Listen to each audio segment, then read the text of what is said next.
Everyone, स्वागत करती हूँ आप सभी का आज के इस बहुत ज्यादा इम्पोर्टेंट सेशन में। इस सेशन में मैं आपसे डिस्कस करने वाली हूँ 25 एमसीक्यूज क्वेश्चंस जो आपके रीड के लिए वेरी वेरी इंपॉर्टेंट होगा। चाहे आप लेवल 1 की प्रिपरेशन कर रहे हो, लेवल 2 की कर रहे हो, आपने अगर लैंग्वेज 2 लिया हुआ है इंग्लिश को, तो ये सेशन बहुत आपके काम का होने वाला है। बिल्कुल भी मिस मत कीजिएगा क्योंकि काफी सारे क्वेश्चंस मैंने यहाँ पर सिलेबस के अकॉर्डिंग ऐड किया है। कोशिश की है कि आप लोगों के लिए मैं नए नए क्वेश्चंस को लेकर के आऊं ताकि आपकी जो अंडरस्टैंडिंग है, जो आपकी प्रिपरेशन है, वो बहुत अच्छी हो सके। ठीक है, तो आशा करती हूँ कि आप लोगों को ये सेशन भी बहुत अच्छा लगेगा। और चलिए फिर स्टार्ट करते हैं। और लास्ट बात और बता दूं कि अगर आपको इसकी पीडीएफ चाहिए, अगर या फिर आपको मुझसे कनेक्ट होना है, तो आप टेलीग्राम ग्रुप ज्वाइन कर सकते हैं।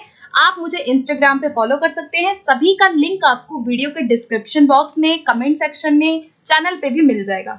तो चलिए अब वीडियो को स्टार्ट करते हैं बिना किसी देरी के। और हम हर क्वेश्चन के साथ जहां हमें जरूरत होगी हम वहां पे चीजों को समझते हुए भी चलेंगे। ठीक है, तो स्टार्ट करते हैं आज के अपने सेशन को फर्स्ट क्वेश्चन से। फर्स्ट क्वेश्चन है, neither he nor his brother dash guilty. अब यहाँ पे क्या आना चाहिए? ये जो क्वेश्चन आपका है ये सब्जेक्ट वर्ब एग्रीमेंट से क्वेश्चन है। ठीक है, तो क्या आना चाहिए? Correct one. तो आई होप आप लोगों ने इस क्वेश्चन को अभी तक गेस कर लिया होगा इसका राइट जवाब क्या होना चाहिए। सो जो करेक्ट आंसर इसका हमारा होगा वो होगा कि neither he nor his brother is guilty. ठीक है, यहाँ पे हमारा आंसर क्या आएगा? इज में आएगा। अब यहाँ पे इज क्यों आएगा, इसके पीछे भी रीजन है। इसके पीछे रूल्स होते हैं कुछ सब्जेक्ट वर्ब एग्रीमेंट के, वो आपको जानना है। ठीक है, देखो ध्यान से समझना, ये जो क्वेश्चन है ये इंपॉर्टेंट है। ऐसा आपके एग्जाम में आपको देखने को मिल सकता है। अगर आपके किसी भी सेंटेंस में जो सब्जेक्ट है, अगर वो जो भी सब्जेक्ट है, जैसे कि यहाँ पर ही है और यहाँ पे ब्रदर है, हिज ब्रदर। ठीक है, अब ब्रदर और जो ही है ये सब्जेक्ट है। अगर सब्जेक्ट जो है नाइदर, नॉर, आइदर और नॉट ओनली बट ऑल्सो, इस तरह के शब्दों से अगर हमारे सब्जेक्ट जुड़े होते हैं, तो जो भी हमारी वर्ब होती है, जो भी हमारी वर्ब आएगी, वो किसके अकॉर्डिंग आएगी? वो सब्जेक्ट नंबर 2 के अकॉर्डिंग आएगी। यानी कि जो भी उसके वर्ब के पास वाला सब्जेक्ट होगा उसके अकॉर्डिंग ही वो वर्ब आएगी। ठीक है, समझ रहे हो ना बात? जैसे कि यहाँ पे हिज ब्रदर है, तो ब्रदर जो है ये सिंगुलर है, तो यहाँ पे क्या आ जाएगा? इसके अकॉर्डिंग इज आ जाएगा। अगर ये प्लूरल में होता तो हमारा जवाब प्लूरल में आता। ठीक है, हमारी जो वर्ब होती वो भी प्लूरल में आती। फर्स्ट का तो ये हो जाएगा। अच्छा, अब देखो इसका थोड़ा सा और मैं डिस्कस कर लेती हूँ, इसके पीछे और एक आधा चीजें, ताकि आपको और अच्छे से क्लियर हो जाए ये। ठीक है, क्योंकि अगर आप एक क्वेश्चन कर रहे हैं तो इसका मतलब कि आपको पता होना चाहिए। ठीक है, क्योंकि इंपॉर्टेंट है। देखो, अगर नाइदर, नॉर, आइदर और not only but also, none, but, ये जो अगर आपके जुड़े हुए हैं, नॉर जुड़ा है और जुड़ा है, ये सारे अगर वर्ड्स आप जो है सब्जेक्ट से जोड़ा जाए तो वर्ब जो होती है हमेशा नजदीक वाले सब्जेक्ट के अनुसार प्रयोग की जाती है। सिंपल सी बात ये याद रखनी है। Neither, either, not only, none है, उसके बाद मान लो कि कोई सब्जेक्ट है, उसके बाद नॉर है, और है, बट ऑल्सो है, बट है, तो उसके बाद जो सेकंड वाला सब्जेक्ट आएगा ना, उसके अकॉर्डिंग हमारी वर्ब आ जाएगी। ठीक है, अगर वर्ब सिंगुलर है तो आप सिंगुलर लगा दो, प्लूरल है तो प्लूरल जो है प्लूरल लगा दोगे। तो इसीलिए हमारा आंसर क्या होगा? यहाँ पे इज हो जाएगा। ठीक है, अगला क्वेश्चन देखते हैं। अगला है, the father with his son dash missing from his home. अब यहाँ पे क्या आएगा? आर आएगा, इज आएगा, हैव आएगा या हैज आएगा? सो इसका जो हमारा करेक्ट आंसर बनेगा वो बनेगा इज। ठीक है, अब देखो यहाँ कंफ्यूज नहीं होना है, यहाँ पे आर नहीं आएगा। ये नहीं कि दो सब्जेक्ट है तो आप यहाँ पे आर लगा के आ जाएंगे। इसका भी रूल है और ये वेरी वेरी इंपॉर्टेंट है दोनों के दोनों questions. The father with his son पूछा गया है, तो जब भी आपको अगर इस तरह का दिखा जहां पे भी विद हो, एज वेल एज हो, अलोंग विद हो, बहुत सारे वर्ड्स होते हैं, अगर उनसे हमारे सब्जेक्ट जुड़ रहे हैं तो हमारा जो वर्ब होगा वो फर्स्ट सब्जेक्ट के अनुसार होगा। जैसे यहाँ पे द फादर है तो सन में चाहे यहाँ पे सन्स हो, चाहे यहाँ पे कोई भी प्लूरल हो, आपका आंसर जो है सब्जेक्ट नंबर 1 के अकॉर्डिंग आएगा। अगर सब्जेक्ट नंबर 1 आपका सिंगुलर है तो आप यहाँ पे सिंगुलर ही लगाएंगे, नो मैटर व्हाट कि आपका लास्ट वाले सब्जेक्ट में प्लूरल है या क्या है। ठीक है, इसका भी रूल फटाफट से देखते हैं। देखो ये जो है इसको आप बिल्कुल इसको रट लीजिए, वेरी वेरी वेरी इंपॉर्टेंट है। ठीक है, देखो अगर किसी भी सेंटेंस में अगर आप क्वेश्चन आता है, अगर वहां पर विद है, जो भी आपका सब्जेक्ट है वो विद से जुड़ा है, जैसे कि इसमें हमारा जो सब्जेक्ट था वो विद से जुड़ा हुआ है। ठीक है, अगर विद से जुड़ा है, अलोंग विद से जुड़ा है, टुगेदर विद से जुड़ा है, एज वेल एज से जुड़ा है, ये आपके रीड में आ चुका है, यहाँ से एक क्वेश्चन एज वेल एज से जुड़ा हुआ है, लाइक से जुड़ा है, अनलाइक से जुड़ा है, ये जितने भी आपको वर्ड दिख रहे हैं ना, इनसे अगर आपका सब्जेक्ट जुड़ा हुआ है तो आपका जो आंसर आएगा वो हमेशा पहले वाले सब्जेक्ट के अनुसार आएगा, यानी कि इसके अनुसार आएगा, ठीक है। जैसे कि she together with her sisters have gone to the market, अब ये इनकरेक्ट है, ये गलत है। क्यों गलत है? क्योंकि शी जो है ये सिंगुलर है, शी जो फर्स्ट वाली सब्जेक्ट है वो सिंगुलर है, तो हमारा आंसर भी सिंगुलर में आएगा। यहाँ पे सिस्टर से कोई मतलब हमको नहीं है, हम यहाँ पे हैज ही लगाएंगे, चाहे प्लूरल ही क्यों ना हो यहाँ पे, ठीक है। तो आंसर क्या बनेगा? She together with her sisters has gone to the market, क्योंकि शी क्या है? फर्स्ट सब्जेक्ट है और शी सिंगुलर है, ठीक है। तो आंसर भी हमारा सिंगुलर में आ जाएगा।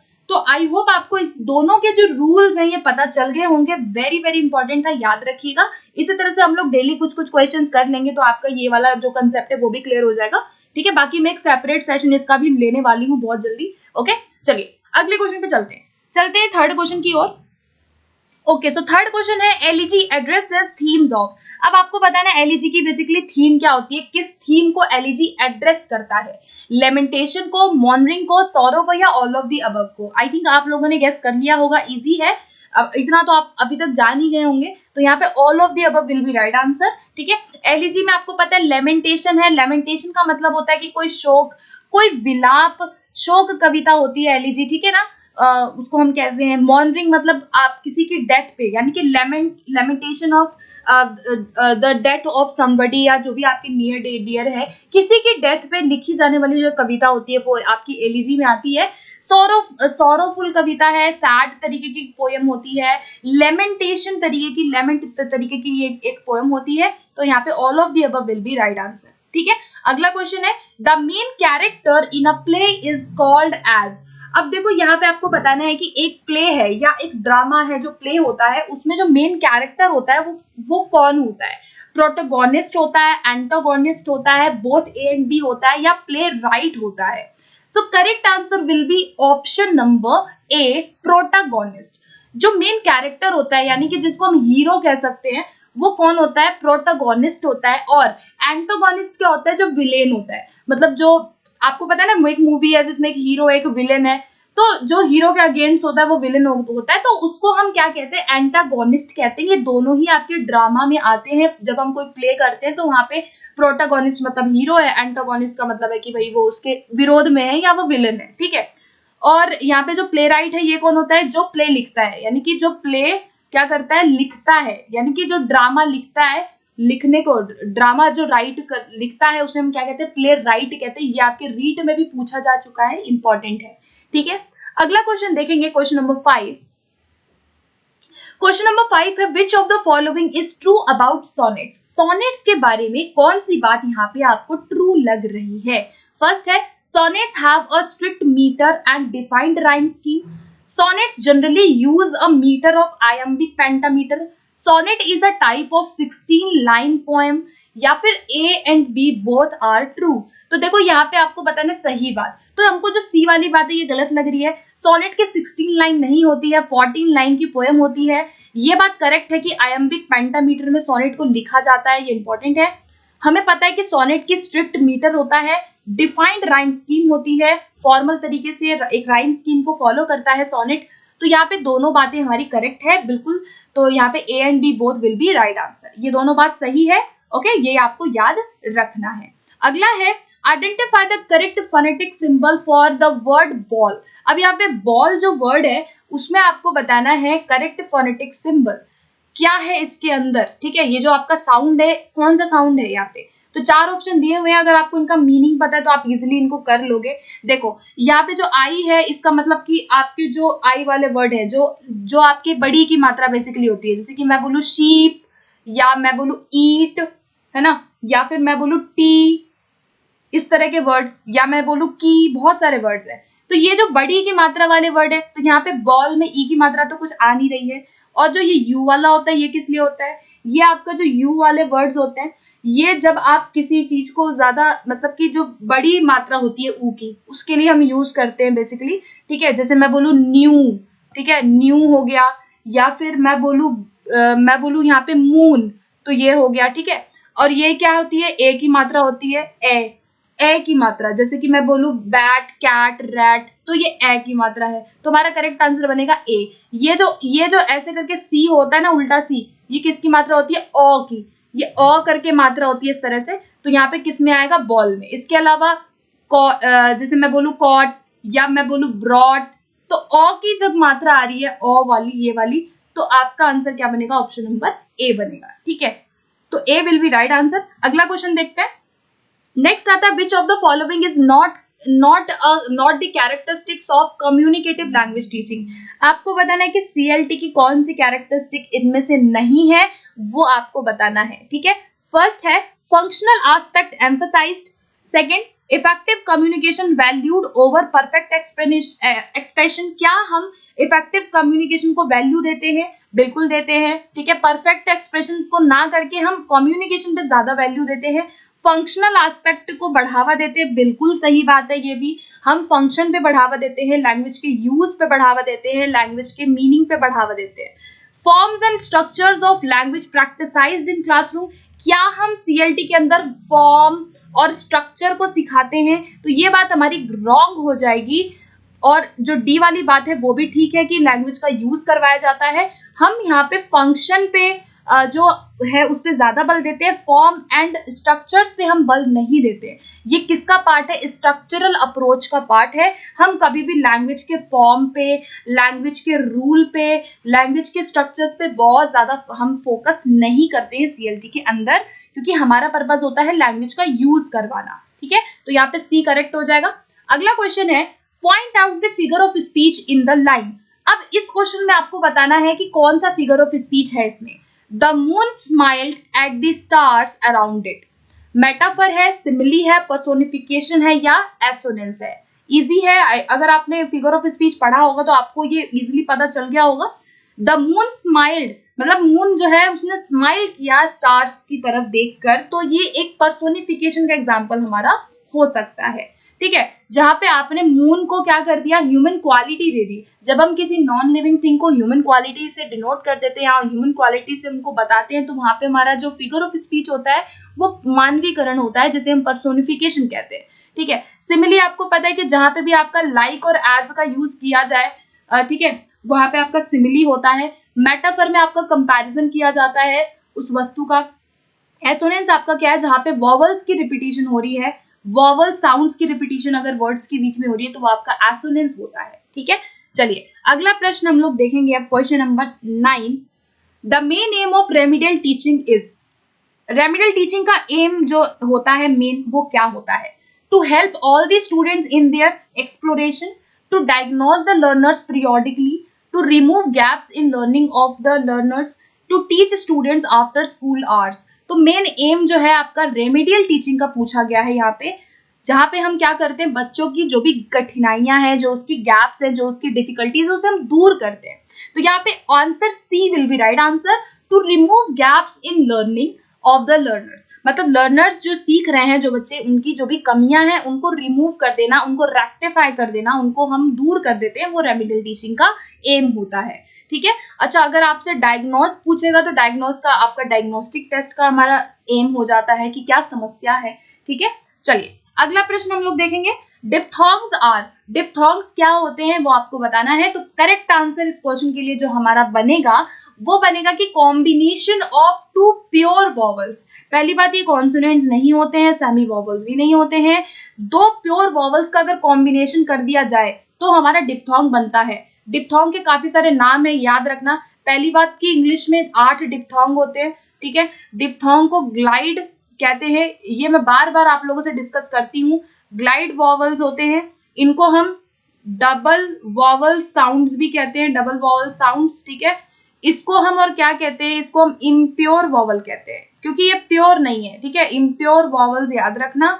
ठीक है, ये सारे नाम डिप्थोंग्स के हैं, आपको याद रखना है। और जो प्योर वॉवल्स होते हैं उनका नाम क्या है, प्योर वॉवल्स का अगर मैं बताऊं तो मोनोफ्थोंग्स होता है। ठीक है, ये भी याद रखना। मोनोफ्थोंग्स क्या है, हमारे प्योर वॉवल्स है, इनकी संख्या कितनी होती है, 12 होती है।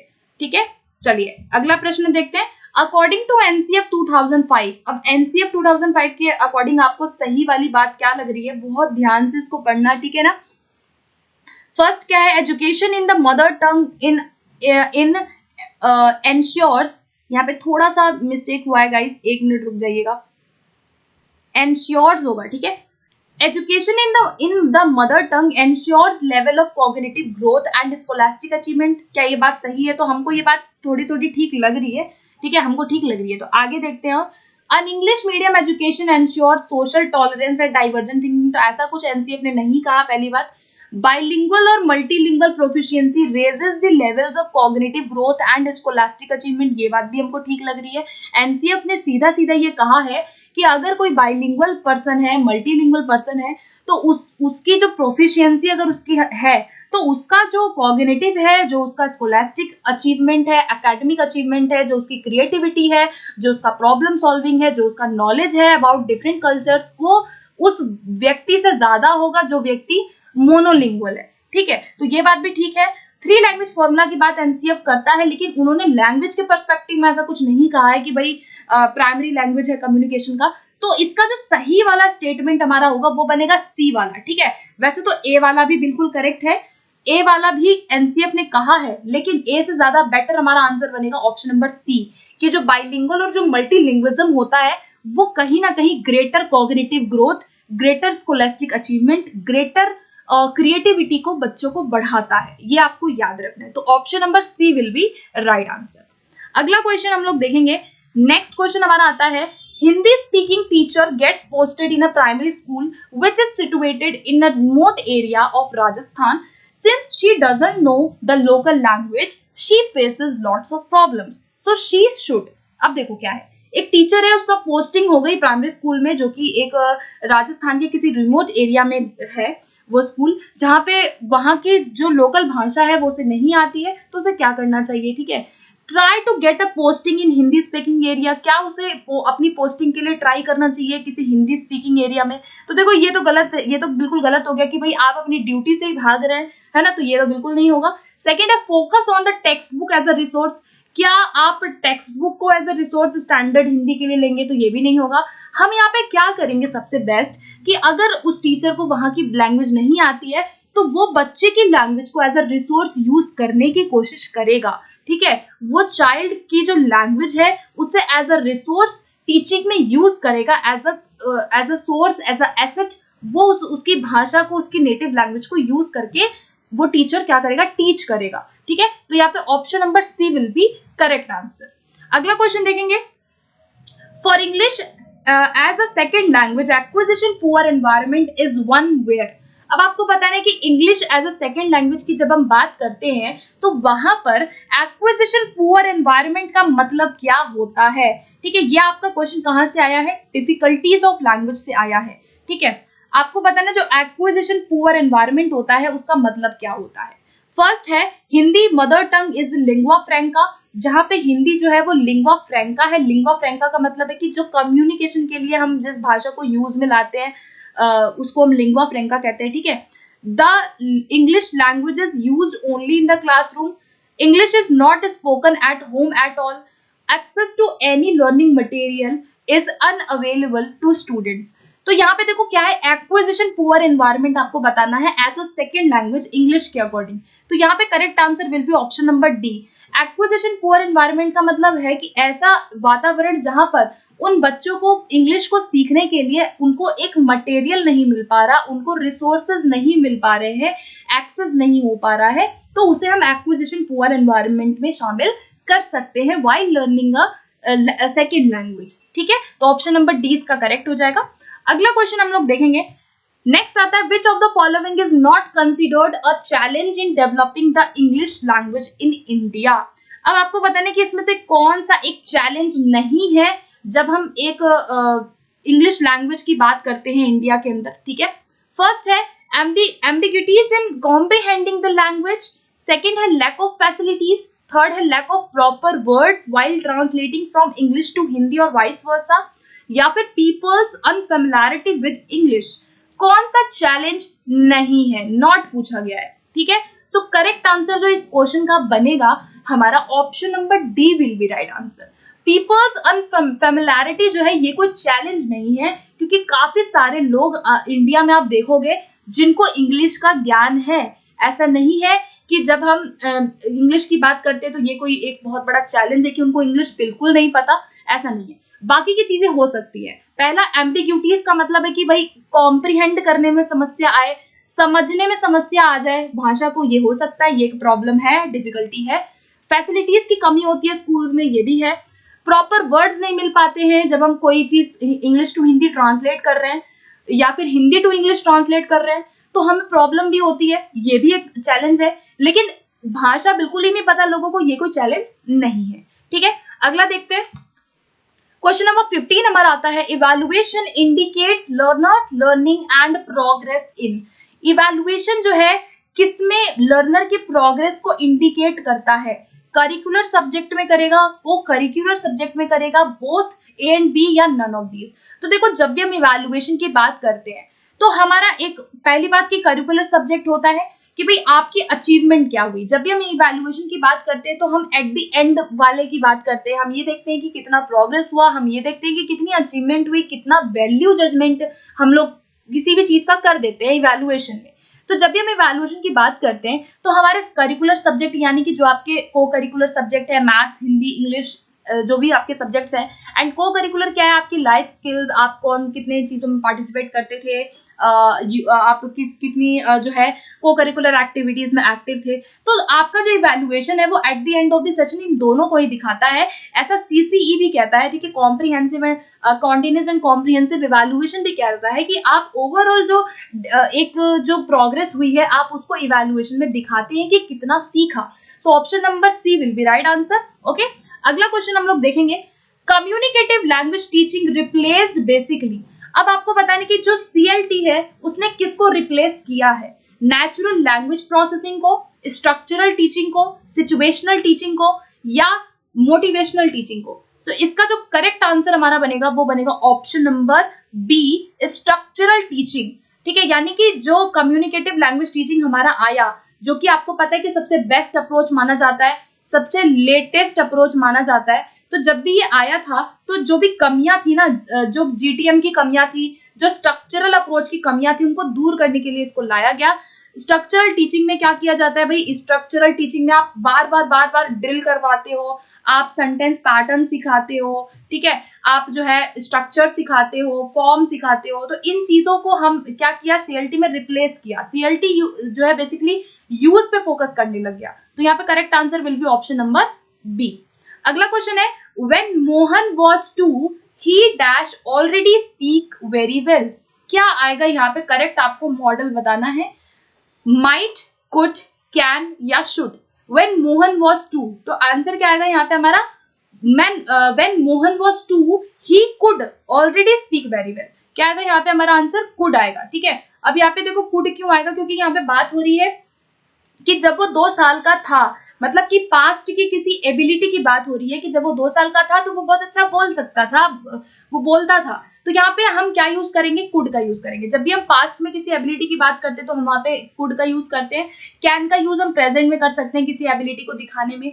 शुड का यूज हम किसी को एडवाइस देने में करते हैं, हम किसी को बहुत सारे सिचुएशन में शुड का यूज कर सकते हैं, बेसिकली एडवाइस देने में हम ज्यादा करते हैं। माइट का यूज हम पॉसिबिलिटी को, प्रोबेबिलिटी को, इन सबको शो करने में कर सकते हैं। ठीक है, चलिए अगला प्रश्न देखते हैं। नेक्स्ट क्वेश्चन है, we dash always respect our elders. अब यहाँ पे कौन सा मॉडल आपको बताना है, क्या आना चाहिए? ठीक है, तो correct answer will be option number सी।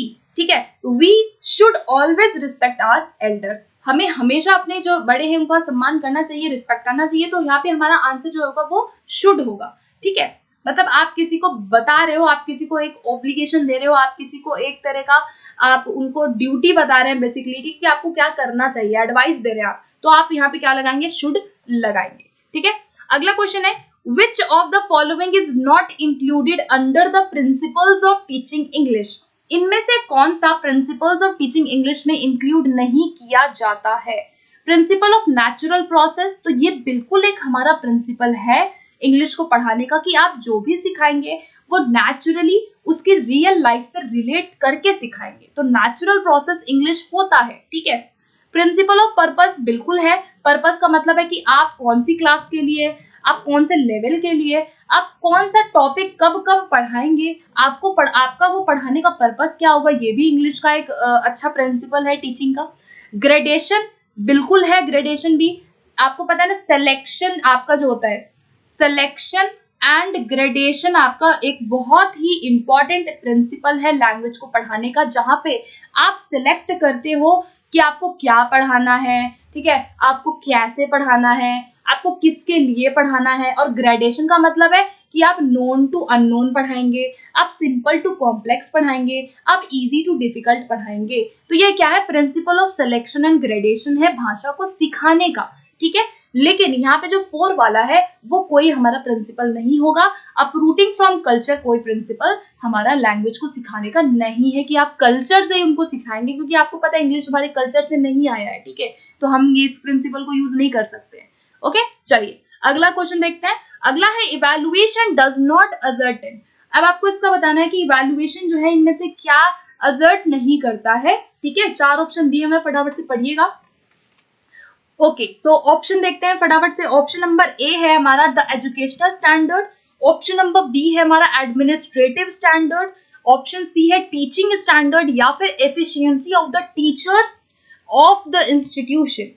क्या होना चाहिए इसका करेक्ट आंसर, वो आपको बताना है। तो आंसर इसका हमारा बनेगा कि जब भी हम इवैल्यूएशन की बात करते हैं तो हम अपने शिक्षा के स्टैंडर्ड को देखते हैं, बिल्कुल देखते हैं।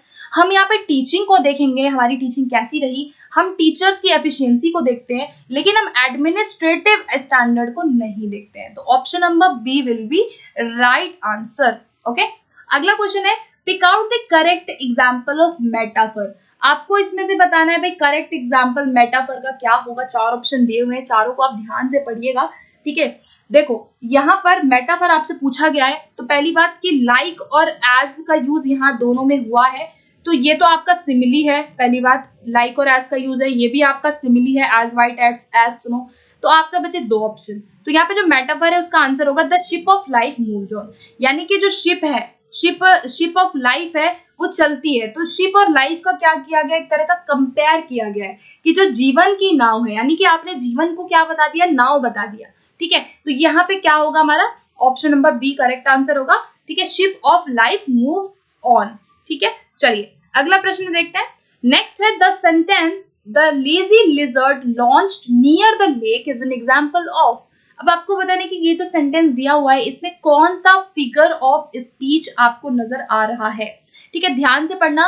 The lazy lizard launched near the lake. तो यहाँ पे देखो बार बार आपने एक चीज नोटिस की होगी कि जो एल है, जो कॉन्सोनेंट एल है, उसका रिपीटिशन यहाँ पे हो रहा है। लेजी में, लिजर्ड में, लॉन्च्ड में, नियर में नहीं है, द में नहीं है, लेकिन लेक में है। तो जब आपका कॉन्सोनेंट साउंड रिपीट होते हैं वर्ड्स के बीच में या वर्ड के इनिशियली, तो वहां पर आपको जो फिगर ऑफ स्पीच होगा वो क्या होगा, एलिट्रेशन होगा, यानी कि अनुप्रास अलंकार है ये, ठीक है। मेटाफर आपको पता है, अभी हमने मेटाफर का एक डिस्कस किया कि भाई आप वो चीज बता देते हो, ठीक है, जैसे कि he was the lion in the war। तो आप मेटाफर में क्या करते हो, वो चीज जो है उसको वही चीज बता देते हो, ठीक है, कंपेयर कर देना। एसोनेंस क्या होता है, जहां पे आपके वॉवल्स की रिपीटिशन हो रही हो वहां पे आपका एसोनेंस होता है। पर्सोनिफिकेशन क्या है कि जब आप किसी नॉन लिविंग थिंग को आप ह्यूमन क्वालिटी दिखा देते हैं तो वो आपका पर्सोनिफिकेशन हो सकता है, ठीक है। तो करेक्ट आंसर इसका हमारा क्या बनेगा, ऑप्शन नंबर बी बनेगा। चलिए अगला प्रश्न देखते हैं, वेरी वेरी इंपॉर्टेंट क्वेश्चन है, देखो ध्यान से इसको पढ़ना। क्या है, आपका फैलिसी से एक क्वेश्चन है, आपके प्रीवियस ईयर क्वेश्चन में आपके 3 क्वेश्चन फैलिसी से आए हुए हैं, तो हो सकता है कि इस बार भी आपका फैलिसी से एक क्वेश्चन जरूर आ जाए, ठीक है। देखो क्या है, people who buy stocks are no different from people who bet on horse racing. अब देखो पहली बात, पहली लाइन में क्या किया गया ना, 2 चीजों का यहाँ पे आपको क्या दिख रहा है, कंपैरिजन दिख रहा है। देखो वो लोग जो स्टॉक्स खरीदते हैं, मतलब आपको पता है ना, जो लोग स्टॉक्स खरीदते हैं उनका कंपेयर किया गया है किनसे, from people who bet on horse racing.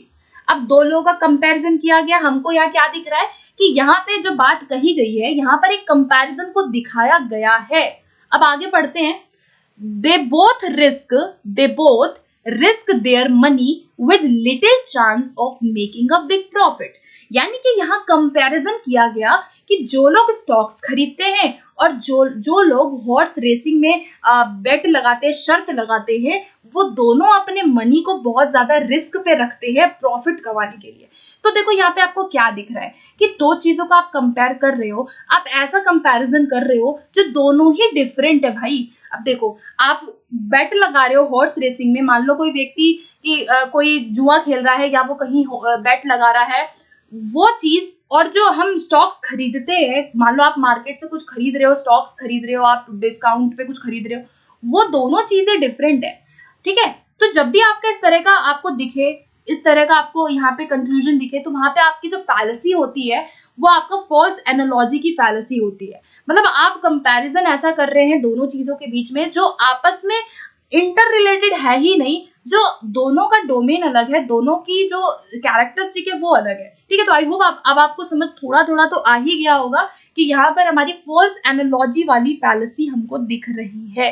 ठीक है, कंपोजिशन क्या होता है कि जो चीज पार्ट्स के लिए सच है, मान लो जो चीज पार्ट्स के लिए सच है वो चीज पूरे होल के लिए सच होगा, वहां पे आपका क्या होता है, कंपोजिशन होता है। जैसे कि मैं बोलूं, फॉर एग्जाम्पल मैं बोलूं कि भाई क्रिकेट का मैच हो रहा है ना, मैं बोलूं कि भाई अगर एक इंसान खड़ा होता है क्रिकेट स्टेडियम में तो उसको साफ साफ दिखाई देता है, एक इंसान खड़ा होता है या मान लो 10 आदमी खड़े होते हैं तो उनको साफ साफ दिखाई देता है, इसका मतलब कि सारे ही खड़े हो जाएंगे तो सबको साफ दिखाई देने लग जाएगा। क्या ऐसा जरूरी है कि सब खड़े हो जाएंगे तो सबको दिखेगा? यहाँ पे जो फैलेसी है ये किसका एग्जाम्पल है, कंपोजिशन का है।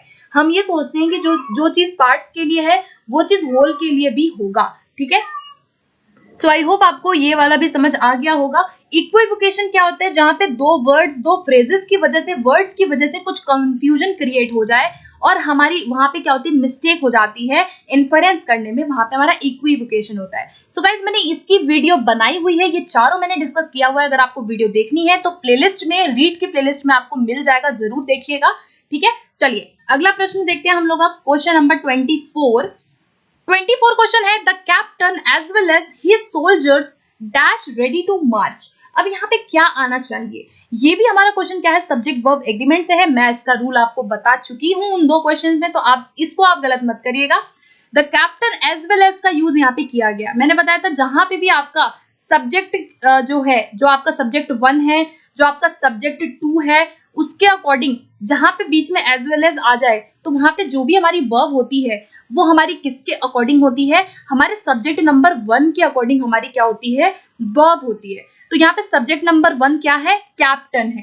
ठीक है, सोल्जर्स तो आपका प्लूरल है, आपको इससे कोई मतलब नहीं है कि सोल्जर्स प्लूरल दिया है या सोल्जर ओनली दिया है। आपको क्या देखना है कि सब्जेक्ट 1 हमारा क्या है, सब्जेक्ट 1 क्या है हमारा, द कैप्टन। कैप्टन क्या है, सिंगुलर है, तो हमारी जो वर्ब आएगी इसका मतलब वो भी किस में आएगी, सिंगुलर में आएगी। तो क्या आएगा फिर यहाँ पे हमारा आंसर, इज रेडी टू मार्च। ठीक है, आर नहीं आएगा, वर्ब पास्ट की कोई बात ही नहीं हो रही है, सिंगुलर की बात हो रही है, हैज भी नहीं आएगा। ठीक है, तो correct answer will be option number A. ठीक है, चलिए अब हम आज का लास्ट क्वेश्चन देखेंगे। लास्ट क्वेश्चन जो हमारा है वो राइम स्कीम से है। अब आपको यह राइम स्कीम बतानी है, फटाफट से देख लेते हैं हम जैसे करते हैं। लास्ट वाले वर्ड्स को हाईलाइट कीजिए फटाफट से, आपको सारा नहीं पढ़ना है एग्जाम के अंदर। ठीक है, आपको सारा नहीं पढ़ना है। ओके, चलो फर्स्ट है अर्थ, अर्थ है तो ए कर दो, उसके बाद डे, अर्थ और डे दोनों अलग है, बी कर दो।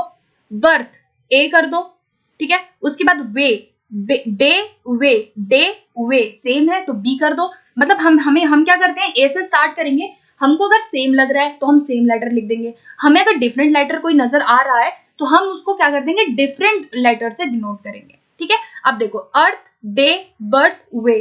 अब एवरीथिंग, एवरीथिंग इन चारों वर्ड से अलग है तो हम इसको क्या करेंगे, अगले वाले लेटर से डिनोट कर देंगे। मतलब कि किसी से भी एवरीथिंग मैच नहीं कर रहा है, राइम नहीं कर रहा है, तो हम इसको सी कर देंगे। एवरीथिंग सी हो गया। उसके बाद वॉक, एवरीथिंग वॉक, वॉक। अब वॉक भी बिल्कुल अलग है, आपको ये चीज ध्यान रखनी है कि वॉक एकदम अलग है तो इसको डी कर देंगे। ठीक है, उसके बाद सिंग, एवरीथिंग सिंग, एवरीथिंग सिंग, एन और जी का साउंड आ रहा है तो यहाँ पे सी करेंगे इसको। ठीक है, उसके बाद talk, talk, walk, talk, walk, talk, same आ रहा है तो डी करेंगे।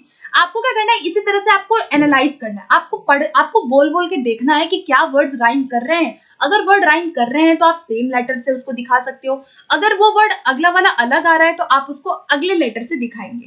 ठीक है, आपसे इतना डिफिकल्ट नहीं पूछा जाएगा राइम स्कीम, 4 लाइन की राइम स्कीम आपसे पूछी जाएगी, सिंपल सी, लेकिन आप जितना इसको ज्यादा करेंगे उतना ही आपके लिए अच्छा रहेगा। ठीक है, तो करेक्ट राइम स्कीम हमारा क्या बना, ए बी सी डी, तो ए बी सी डी मतलब हमारा option number A will be right answer. Okay guys, so I hope आप लोगों को आज का सेशन बहुत अच्छा लगा होगा। हमने यहाँ पे आज 25 क्वेश्चन को डिस्कस किया है एंड सेशन कैसा लगे जरूर बताइएगा, आपको कैसा लगा, एंड आप कोई भी सजेशन कोई फीडबैक देना है जरूर दीजिएगा। आपको अगर टेलीग्राम ग्रुप से ज्वाइन होना है तो जरूर जुड़िए। आप मुझसे पहली बार चैनल पर हो तो चैनल को सब्सक्राइब करना, वीडियो को शेयर करना अपने दोस्तों में भी, ठीक है, ताकि मुझे भी मोटिवेशन मिले। ओके, सो मिलते हैं फिर नेक्स्ट सेशन में। Thank you.